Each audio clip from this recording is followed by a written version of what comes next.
Back in 2011, I bought 20 acres of property in Michigan.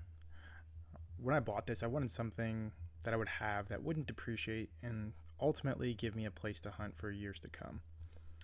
I wanted to make sure that the land had things that would be good for hunting, but also be practical. In Michigan, you can't bait for deer. One of the workarounds for this is having some sort of natural food source. I've attempted to plant apple trees in the past a few times, but it hasn't gone well at all. I would purchase these trees only for them to be ruined or eaten by the deer that are on the property.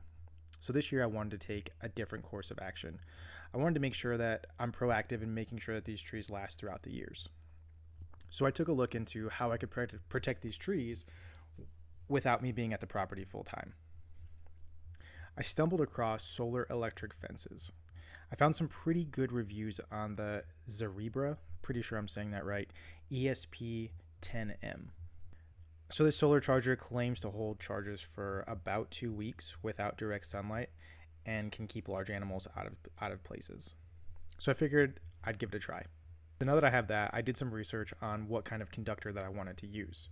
I came across polywire. So if you're not familiar, this is supposed to be superior regular wire due to it being rust resistant and increased conductivity. Okay, I see how they did. They just took that metal wire, wrapped it with this polyurethane stuff, whatever this is, on both sides. Now what's weird is, I don't know how it's not grounding out, but put it in and see. The reviews on Amazon seemed to reflect that the product was pretty good. I had my dad come up and help me, and we installed everything. We used old T-posts to be the frame for holding the perimeter. We thought by wrapping the wire around the T-post, it would hold everything in place and be a good conductor.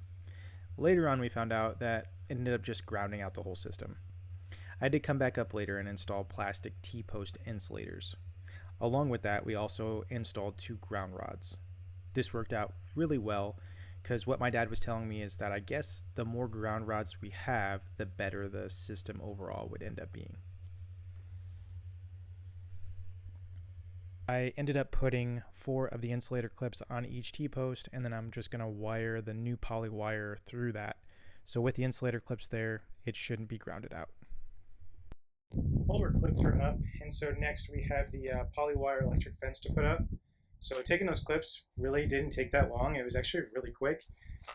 So we already have the rope from the previous time for the poly wire. It didn't work, but I'm going to still keep it up just as an extra prevention from them pushing through or the little ones getting through.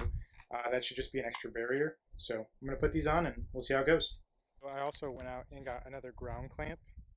So we'll be putting this on to the second ground rod right now.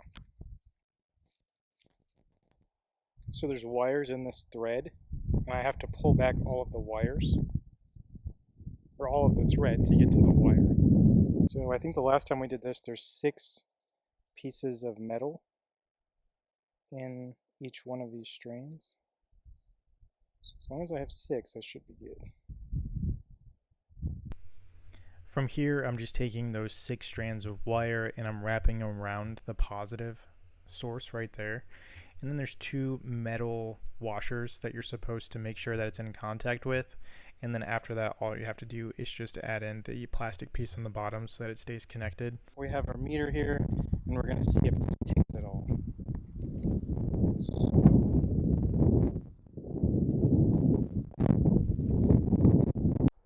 So I can hear it going off, it's just not registering.